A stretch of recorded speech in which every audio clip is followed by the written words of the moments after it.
Es un honor para nosotros poder acoger estas jornadas, que bueno, estamos encantados con ellas, las dos conferencias que llevamos hasta ahora. Y bueno, como veo caras nuevas, no me he presentado. Mi nombre es Carmen Carralero y soy la coordinadora de biblioteca del Centro Asociado de la UNED de Sevilla. Y dentro de las actividades programadas para en el año, pues una de ellas ha sido esta, ¿vale?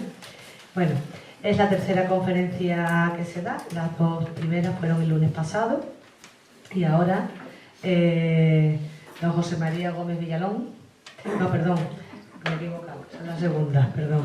Bueno, la siguiente conferencia va a ser Casiodoro de Reina y su traducción de la Biblia al castellano. Esta conferencia es impartida por Miguel Ángel Prado, pastor de la Iglesia Oreb en el Polígono San Pablo, presidente del Fondo Histórico de la Sierra Norte Sevillana.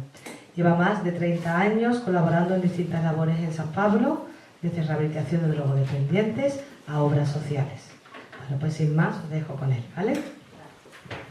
Muy bien, gracias, Carmen.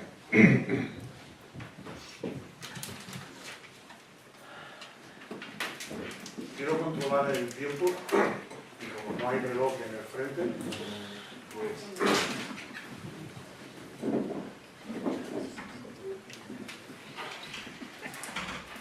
Siendo un tema tan amplio y tan vasto, tan rico en detalles y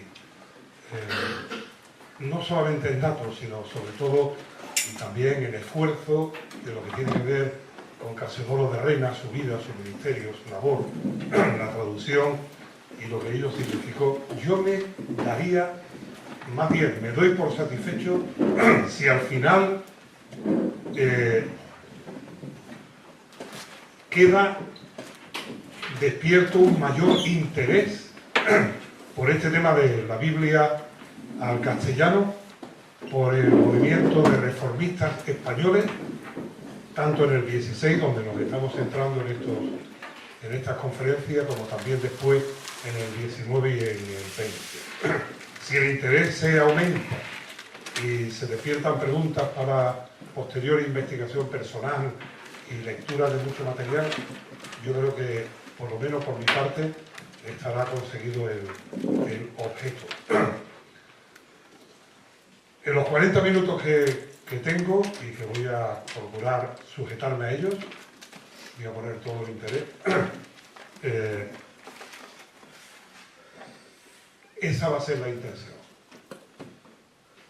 la de despertar el interés y dejar más preguntas quizás que respuestas para que se trabaje. Pocos lugares en el mundo, quizás ninguno, puede decir o pueden arguir que los primeros 16 siglos, o mejor desde el siglo II hasta el XVI, han tenido un interés y una relación con la Biblia que Sevilla. Vamos a ver a Casiodoro de Reina y parte de lo que le significó la traducción de la Biblia que conocemos como la Biblia de los... Pero no olvidemos que en el siglo IV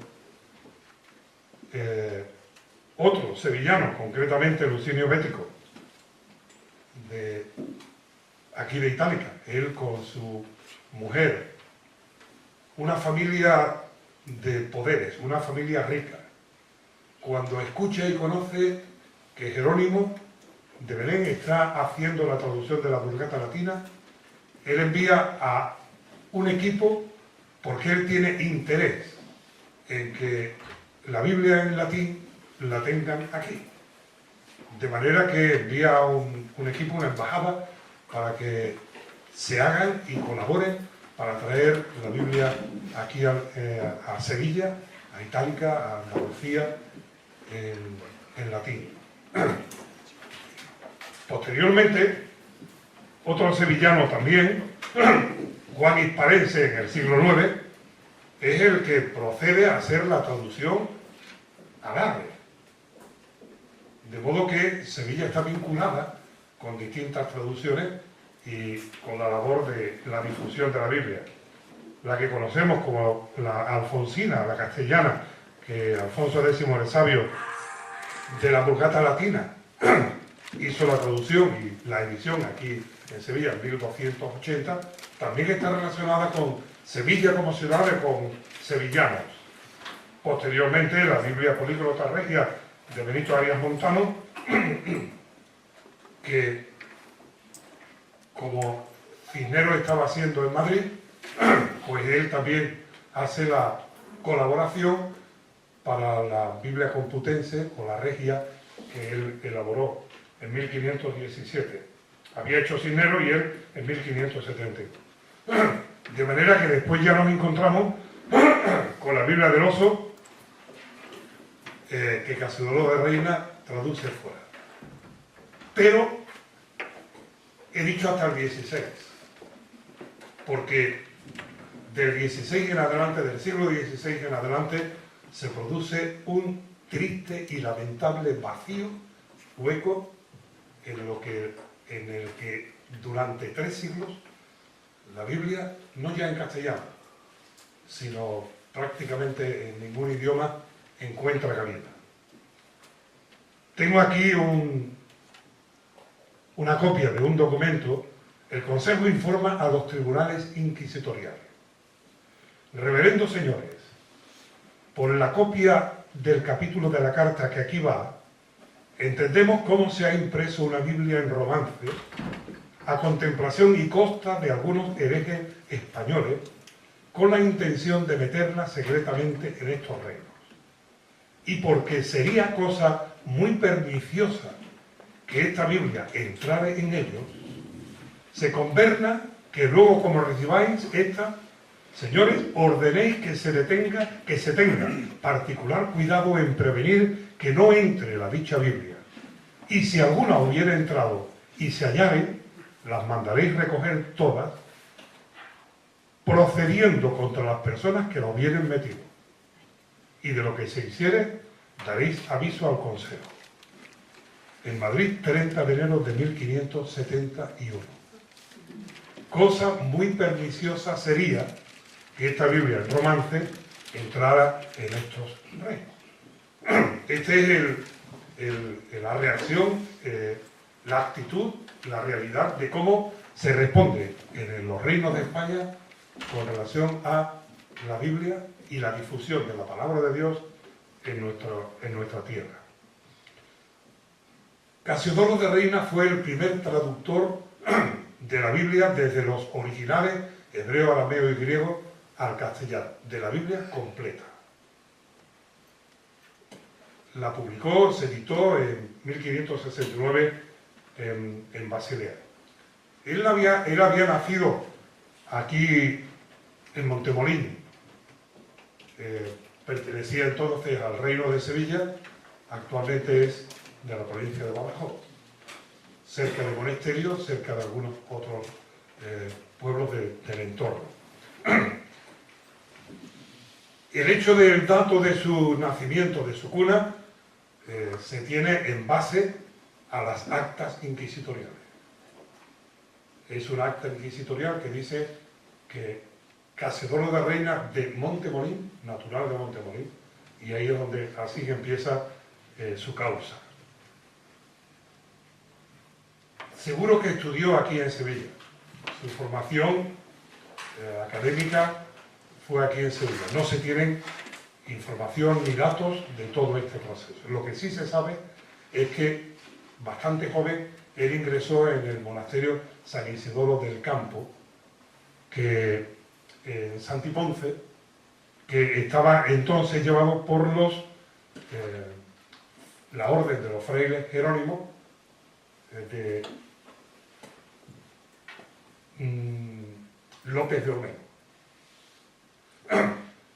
Quizá sería conveniente dar un pequeño dato con relación al mismo monasterio San Isidoro del Campo, porque extraña a mucha gente de que este grupo, este foco de enseñanza protestante, este grupo de reformados, este grupo de heterodoxos que estaba aquí muy cerca de Sevilla, pues la Inquisición no metiera pronto mano allí. El monasterio de San Isidoro del Campo se funda por una licencia, una orden, o más que una orden es que le da la licencia Fernando IV en 1298, Fernando IV, a Alonso Pérez de Guzmán, conocido como Guzmán el Bueno, y fundan y abren el monasterio en 1302. Este monasterio era dependiente del monasterio de San Pedro en Gumiel de Izán, en Burgos. Esto le hacía, al ser dependiente de este monasterio a 700 kilómetros aproximadamente, pues le daba un nivel de autonomía, un nivel que no dependía tanto del arzobispado de aquí de Sevilla. Fue fundado por la Orden del Cister, pero en 1431 la Orden del Cister sale del monasterio y entran los jerónimos de López de Olmedo, a lo que me he referido antes. La Orden del Cister tenía otra condición muy distinta a los jerónimos. Los jerónimos, siguiendo precisamente el movimiento de su fundador, amantes del estudio, amantes de la palabra de Dios, amantes del conocimiento, y se empieza a producir un proceso de renovación, un proceso de cambio, dejando muchas de las cosas que tienen que ver con las cuestiones externas religiosas para dedicar mucho más tiempo a el estudio y el conocimiento de la palabra de Dios. Ahí es donde, precisamente, Casiodoro de Reina, con otros, Antonio del Corro, Cipriano de Valera, García Arias y otros más, durante mucho tiempo han estado dedicados al conocimiento y al estudio de las Escrituras. Cuando se descubre la iglesia chiquita de la que el lunes pasado se estuvo hablando aquí, pues la Inquisición envía para detener y examinar a los frailes, pero muchos de ellos ya habían huido. De manera que entre 12 más o menos de los frailes jerónimos ya se habían marchado, dirección a la Europa libre, donde poder vivir conforme a su conciencia y poder desarrollar también el propósito que ellos tenían. Casiodoro de Reina, el lunes pasado se habló bastante acerca de la relación y el itinerario que él llevó a cabo, y por lo tanto yo no me voy a parar en repetir de estas cuestiones. Pero Casiodoro de Reina contrae matrimonio con Ana León, hija de un originario español, judío converso, probablemente como también Casiodoro de Reina, y contrae matrimonio y tiene al menos 5 hijos. Se conoce la línea de sus hijos, de sus nietos, y en estos cuadernos de historia evangélica que están allí al fondo hay algunos artículos que tratan de este tema, con relación a la familia y al desarrollo de la labor de Casiodoro de Reina. Con casi 50 años,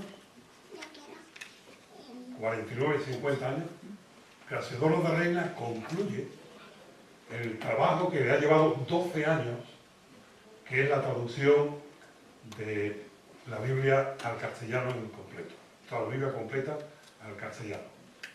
Él ha usado los mejores materiales que ha podido, los que ha encontrado de mejor fianza o confianza, y entre ellos no solamente el texto recepto y otros, sino también trabajos anteriores que Francisco de Encina, el burgalés, o Juan Pérez de Pineda, natural de Montilla, Córdoba, pues ambos habían hecho una traducción del Nuevo Testamento, de lo cual Casiodoro de Reina también lo toma como parte y lo incluye como parte de su labor.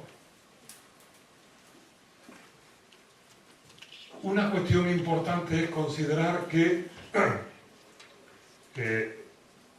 muchos de los conflictos que Casiodoro de Reina tiene que superar y que le obligan a tener aquella secuencia de viajes de un lugar a otro, no solamente es por cuestiones de entre los propios protestantes, sino que es que Felipe II ha puesto en marcha una orden de detención no solamente contra él, contra otros también, y la Inquisición ha enviado a un grupo de espías que lo van a perseguir, lo van a intentar localizar y por lo tanto no se sentía realmente seguro casi en ninguno de los lugares.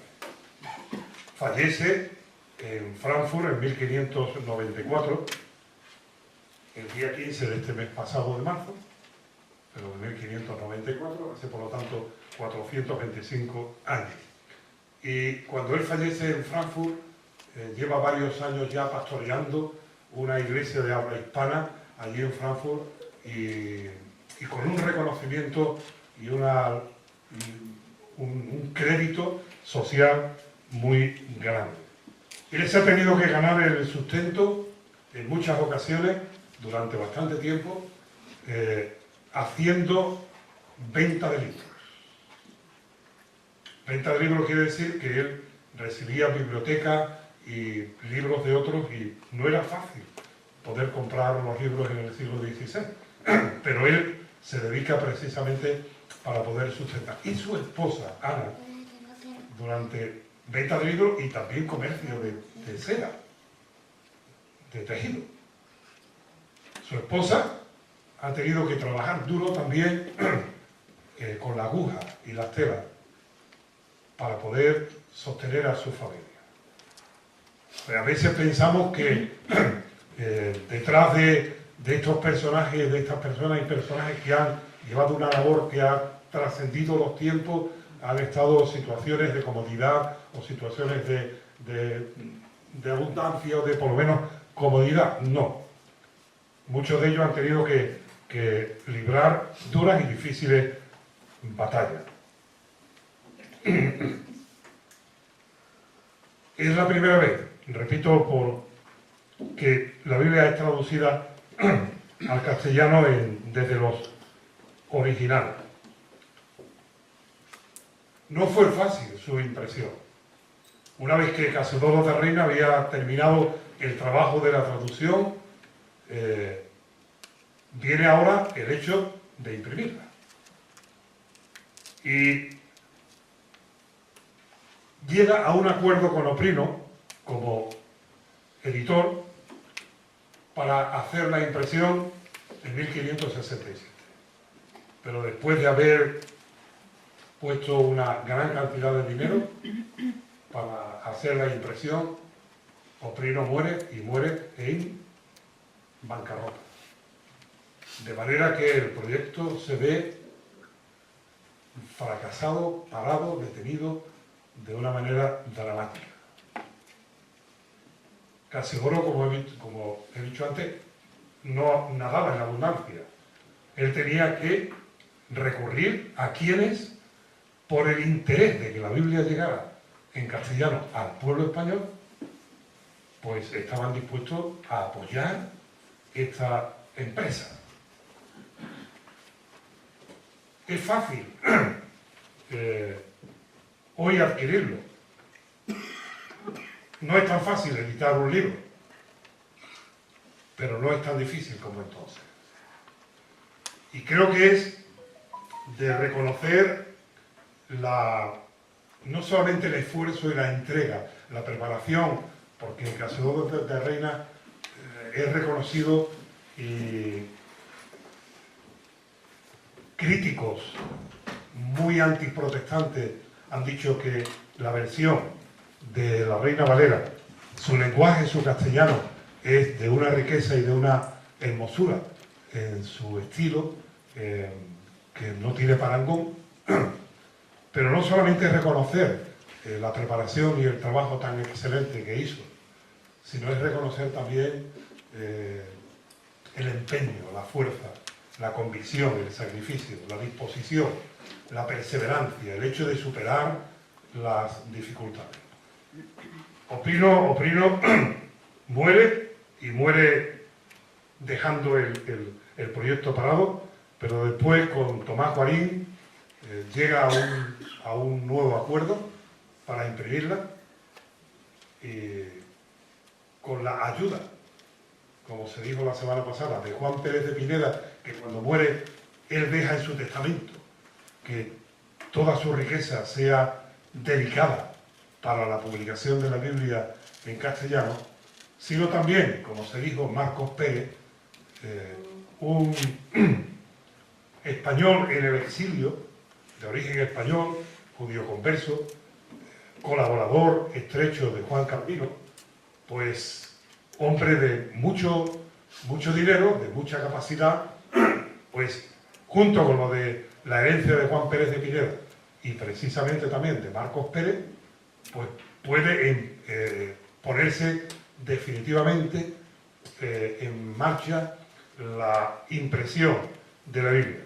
En esa primera parece que se imprimen 2.600 ejemplares, de los cuales Casiodoro de Reina carga con la inmensa mayoría, los envía y durante bastante tiempo él tiene, y sus hijos también, ejemplares que van vendiendo, porque no era fácil la distribución de tal cantidad de ejemplares. De manera que, por fin, se imprime, se publica, se edita y se distribuye la Biblia del Oso. Ya sabéis que se conoce así por el sello, precisamente, del impresor, que es un oso que está tomando de un panal de miel, y ese es el sello del impresor, que también es el que le da nombre a esta Biblia. En Sevilla, el 28 de abril de 1562, la Inquisición celebra un auto de fe en el cual la persona en efigie de Casiodoro de Reina es condenado a la hoguera y su figura, su honor, el descrédito que supone para él, pues aquí se celebra ese auto de fe y su efigie es quemada aquí en Sevilla. Repito, en 1562.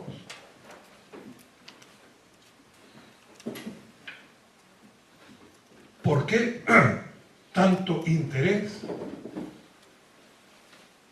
¿Por qué tanto conflicto? ¿Tanta batalla? En que unos, que la Biblia llegue al pueblo y el pueblo la pueda leer, y otros, en que la Biblia no se distribuya y el pueblo no tenga acceso a la palabra de Dios.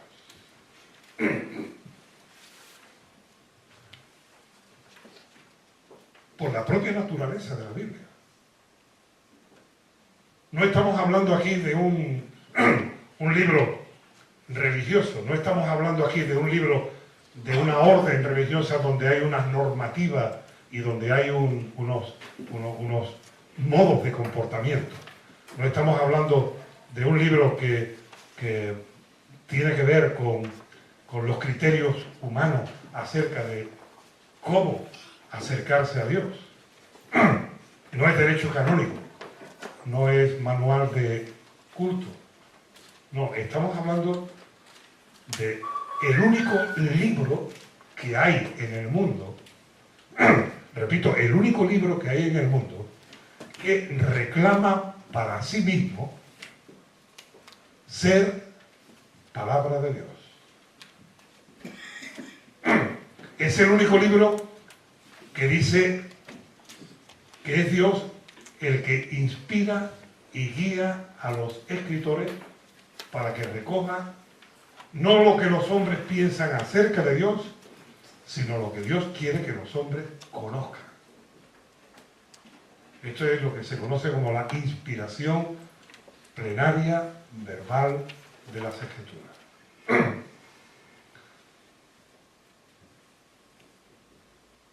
Casi 1800 veces está en la Biblia expresiones tales como así dice Dios, así ha dicho Dios, ha hablado Dios, o la orden de Dios, escribe esto que yo te diré. Por lo tanto, estamos hablando de un libro que tiene un origen y una naturaleza sobrenatural. Se tarda en escribir los 66 libros que componen la Biblia, porque más que un libro es una biblioteca. Los 66 libros que componen la Biblia se tardan en escribir alrededor de 1500 años. Esto es lo que se conoce como la revelación progresiva. No es un manual, no es un relato solamente histórico. Es todo un compendio que recoge mandamientos, historia, biografía y tantas cosas. Casi 1500 años tarda en escribirse. Los escritores son 40 escritores diferentes. Aunque tiene un autor, que es Dios, pero tiene 40 escritores diferentes. La mayoría de ellos no se han conocido entre sí. Vivieron en épocas muy distintas, en distintos continentes, todos ellos de origen hebreo. Quizás uno del Nuevo Testamento no, pero todos los demás sí. Y aunque no se conocieron entre sí, no hay ninguna contradicción entre unos y otros escritores.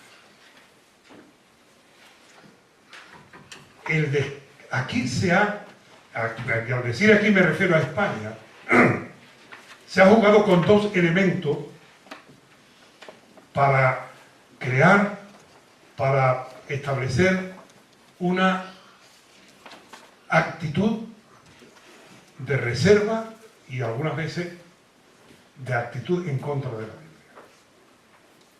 Uno de ellos que la interpretación de la Biblia la ejerce en exclusiva el magisterio de la Iglesia. Se atribuye en el Concilio de Trento que la Iglesia de Roma tiene la exclusividad del magisterio y el derecho de interpretación de la Biblia. Por lo tanto, las Biblias no se pueden publicar sin los comentarios. Esta Biblia no tiene comentario ninguno. Es sencillamente el texto inspirado y revelado por Dios. Pero además de no permitir que se distribuya, no permitir que el pueblo acceda a ella, se ha dicho, es que la Biblia te puede hacer daño, es que te puede confundir, es que te puede errar, te puede llevar a una mala interpretación. De manera que hoy, triste y lamentablemente, en el siglo XXI ya, cuando estamos en 2019, todavía hay una actitud y un recelo en mucha gente que no quiere leer la Biblia, que le tienen temor a leer la Biblia, que la mayoría lo tienen en su casa pero no la leen. Y todo esto tiene su raíz y su origen precisamente en lo que estamos hablando del siglo XVI. Nuestra España, mi querida España, esta España nuestra, es fruto de muchos siglos de historia.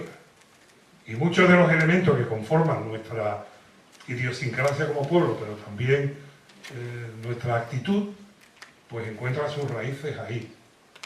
Y en muchas ocasiones juega más la tradición y la superstición que la verdad.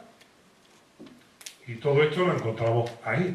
Cuando estamos hablando de un libro en el que empeñaron, ya desde sus orígenes, sabéis que España se nombra en la Biblia, tanto en el Antiguo como en el Nuevo Testamento. Se nombra por el nombre más antiguo, Tarsis, uno de los descendientes de Jafet, de los hijos de Noé. Se nombra como Sefarad, y en el Nuevo Testamento Pablo dice en la Epístola a los Romanos, cuando vaya para España, me voy a pasar por Roma, escribiendo posiblemente desde Éfeso, con la intención de venir hasta España. Pero la Biblia España está conocida en la Biblia, pero la Biblia no está conocida en España. Todavía nos encontramos con la triste y lamentable realidad de que es así. Por lo tanto, ellos pusieron el empeño. Casiodoro de Reina toma como el objetivo principal de su vida que los españoles, que sus paisanos.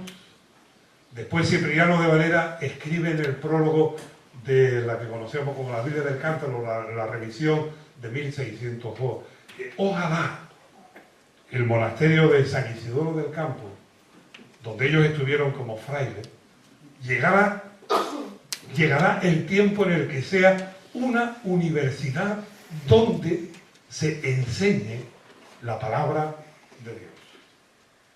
Bueno, quizás este deseo expresado en forma de oración por Cipriano de Valera se cumpla. Particularmente lo deseo con todo mi corazón.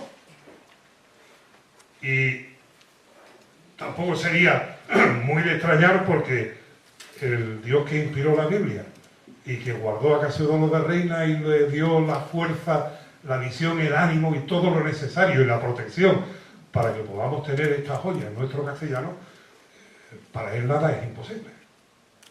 Y los tiempos en sus manos no son como nosotros. Para nosotros un día es un día, pero para Dios 1000 años es como un día. Y es posible. Y puede que alguno de los que estamos aquí o de los que estáis aquí, pues lo podamos ver con nuestros propios ojos. Este ejemplar de Memoria de cenizas, una magnífica novela, es un relato histórico novelado hecho por Eva Díaz Pérez, fue finalista del premio José Manuel Lara. Merece la pena leerlo, porque aquí se recoge de una manera muy vívida lo que se vivió en el monasterio de San Isidoro del Campo y en la Sevilla de los años 50, de 1650, de una manera muy particular. Por lo tanto, no es una gesta solamente humana de unos valientes, no es el esfuerzo de unos que con voluntad y empeño persiguieron un objetivo. Era necesario, era de obligación que por fin España, no solamente en el latín desde el siglo III, no solamente en árabe desde el siglo IX, no solamente después en otros idiomas en los siglos posteriores, sino que España contara con una Biblia al castellano traducida de manera fiel. Y Sevilla en esto ha jugado un papel muy importante, muy primordial.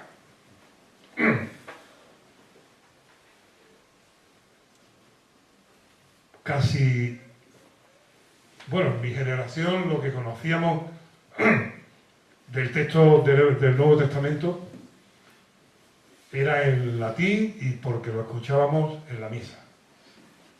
Porque yo antes de pastor fui monaguillo.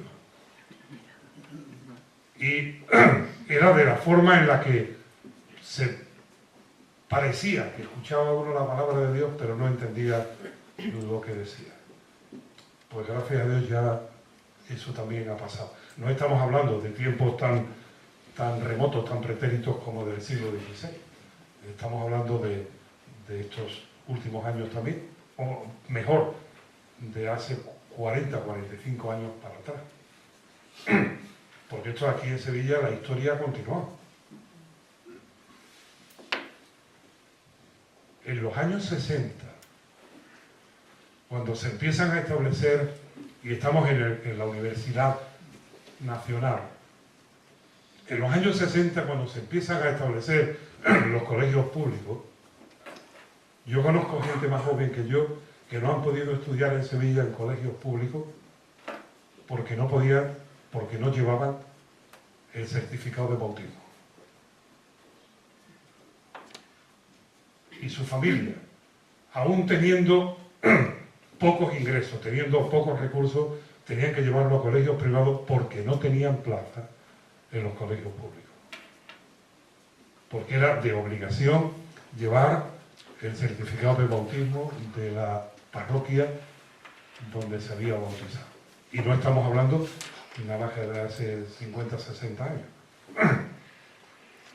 Esta es la única vez en toda la historia que España cuenta con un periodo de 40 años de libertad de conciencia, de libertad de culto. Casiodoro de Reina y Antonio del Corro, cuando presentan, Antonio del Corro escribe a Felipe II, y cuando se presenta esta obra también, lo que solicita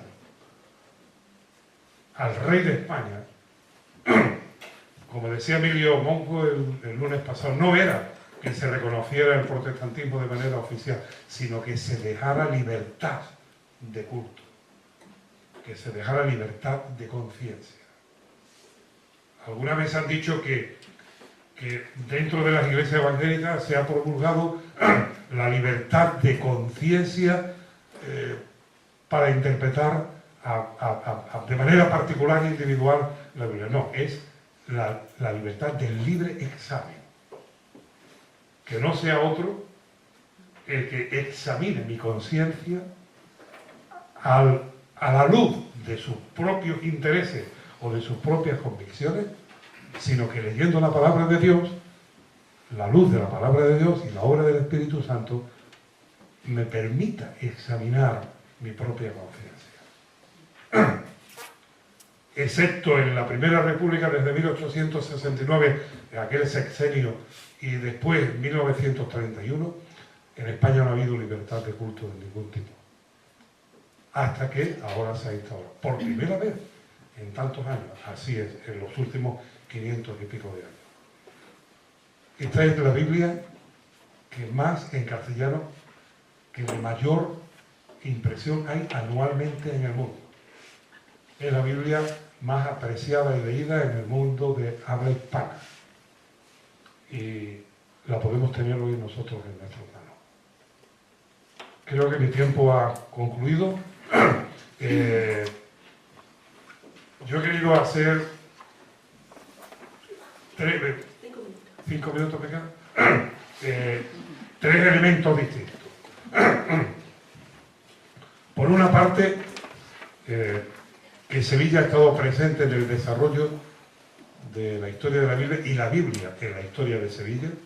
Por otra parte, que en el siglo XVI Casiodoro de Reina emprende con el apoyo y la ayuda de otros muchos y logra esta obra magna, y también que merece la pena. Mereció la pena y merece la pena, porque no estamos hablando de una obra humana, estamos hablando de la palabra de Dios. El principal protagonista, no, el principal corazón de este libro, el cordón rojo que lo atraviesa desde el libro de Génesis hasta el libro de Apocalipsis, no es otro que la persona del Señor Jesucristo. Dios que toma forma de siervo hecho semejante a los hombres. Y que estando en la condición de hombre se humilló hasta la muerte y muerte de cruz. Y él dijo, los cielos y la tierra pasarán, pero mis palabras no pasarán. De manera que ni las llamas de la Inquisición, ni la hazaña de Felipe II, ni todos los poderes de este mundo y que influyen en este mundo han podido detener lo que Dios tenía en su tiempo. Creo que debemos apreciar la importancia, el valor y la significación de esta Biblia. Muy bien, pues si hay alguna cuestión que alguien quiera añadir con toda libertad, alguna pregunta. Sí. Usted ha dicho que muy joven vino al Ministerio de Isidoro del Campo. Y creo recordar en una conferencia que se dieron hace 2 años allí, que Casiodoro estuvo 2 años solo exclusivamente en el monasterio de San Isidoro del Campo, quiero entender. Y mi segunda pregunta es, ¿cómo es posible, con lo maravillosamente que tenían los evangélicos de Reina Valera en el área del monasterio San Isidoro del Campo, al cual yo fui, eso desapareció? ¿Por qué? Esas son mis dos preguntas. Pues la primera no le puedo dar los datos y la segunda me duele mucho darse. Del primer dato, Sí. es que no era Casiodoro el que estuvo poco tiempo, sino Cipriano. Cipriano. Es el que llevó muy poco tiempo. Eso es porque hablamos de la misma reunión. Sí. Entonces, unos profesores de la Universidad de Sevilla, que han hecho una investigación extraordinaria, todavía no publicada, ellos por archivos sacan la conclusión de que efectivamente Casiodoro y Antonio del Corro puede que estuvieran unos 10 o 11 años, pero Cipriano de Valera solo consta año y poco. Año y poco, entonces. Cipriano. De lo otro, Porque posiblemente tendría Casiodoro de Reina, cuando entra en el monasterio como fraile jerónimo, 20 y pocos años. entró en el año 46, más o menos. 46. Podría tener 25, 26 años si tenemos como dato fiable 1520 como año de su nacimiento. Pero gracias, Emilio, porque es muy pertinente. Yo decía, a la primera no puedo responder, pero aquí están doctores, tiene la historia también. Frank.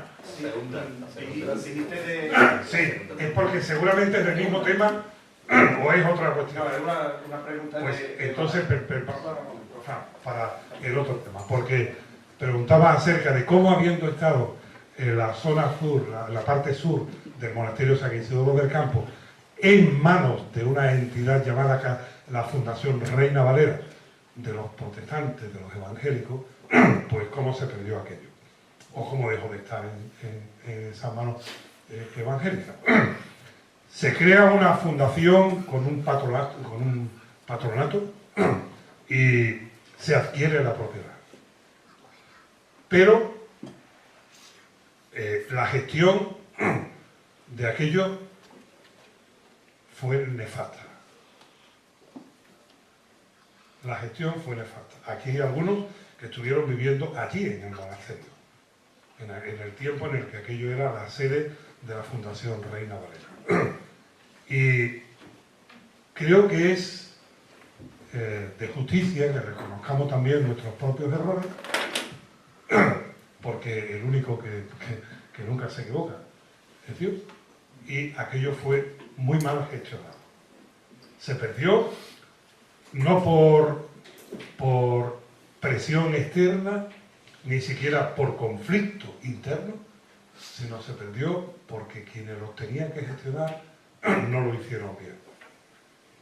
Y tristemente, hoy podría aquello ser un lugar extraordinario, porque además es que allí recordamos algunos de nosotros ocasiones muy emotivas y muy especiales.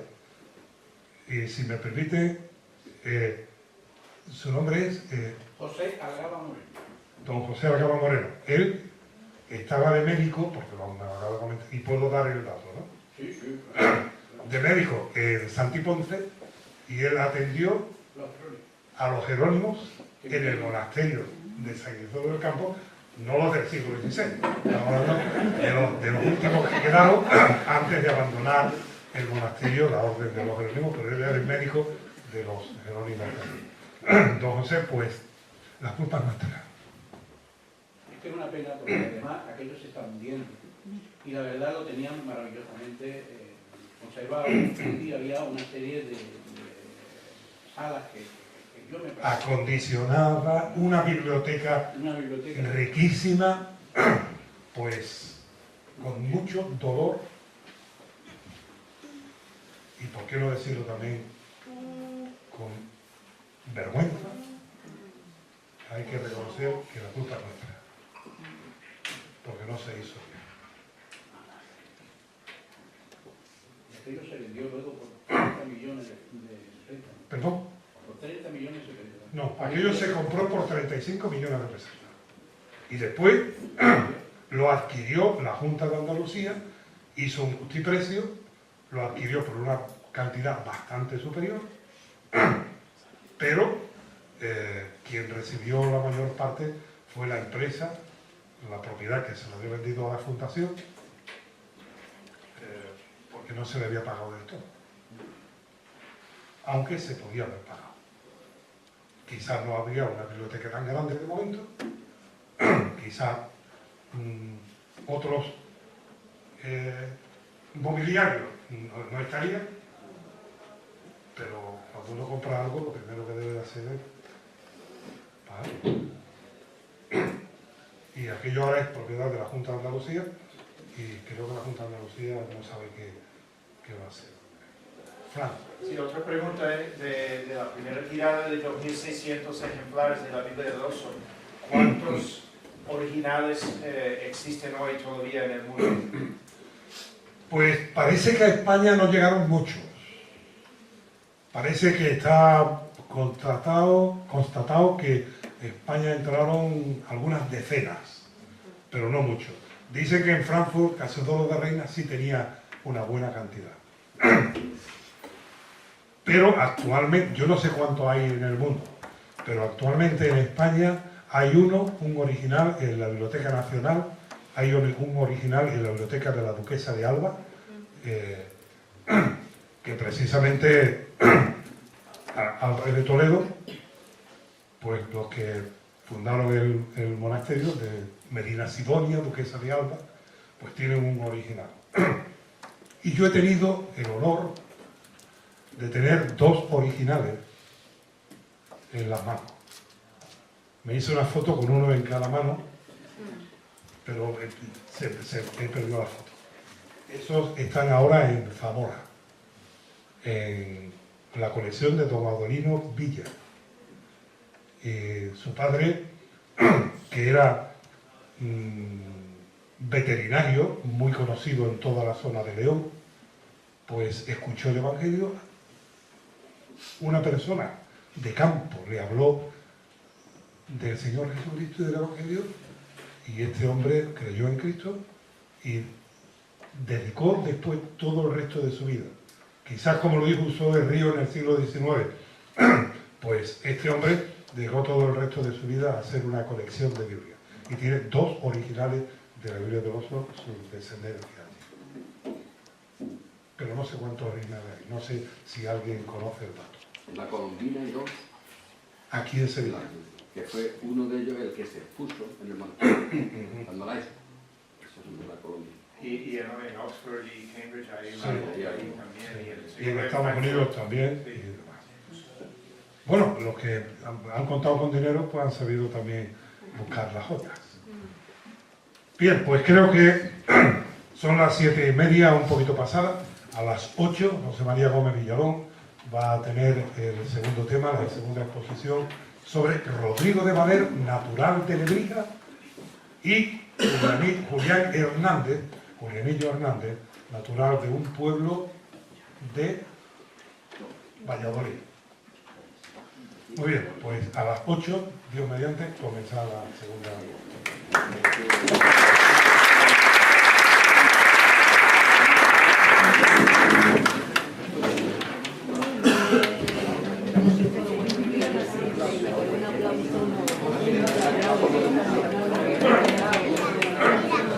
Mira, aquí en el fondo hay, para los que no estuvieron la semana pasada, esta es la guía de la exposición que se hizo en la sala de la logia el año pasado, en la plaza de San Francisco. Y hay un regalo para estar en calidad de obsequio para los que